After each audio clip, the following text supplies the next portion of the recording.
Let's read a little bit about General Daniel E. Sickles. It's a guy that I think is kind of like an interesting and somewhat controversial figure in the war.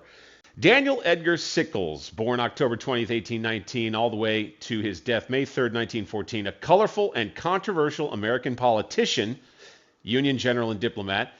On July 2nd, 1863, Armed Potomac Commander Major General George G. Meade ordered Sickles' corps to take up defensive positions on the southern end of Cemetery Ridge, anchored in the north on the 2nd Corps and, in the south, on the hill known as Little Round Top. Sickles was unhappy to see a slightly higher terrain feature to his front, the Peach Orchard. He maybe remembered the beating that his corps had taken from Confederate artillery on the elevation of what was called Hazel Grove during the not-so-decent recent Battle of Chancellorsville.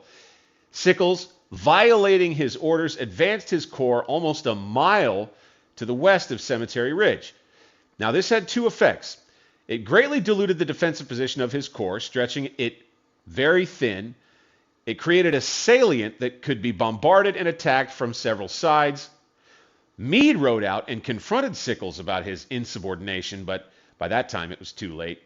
The Confederate assault by Lieutenant General James Longstreet's corps, primarily by the division of General Lafayette McLaws, smashed the 3rd Corps and rendered it useless for further combat. Sickles fell victim to a cannonball that mangled his right leg during the fighting.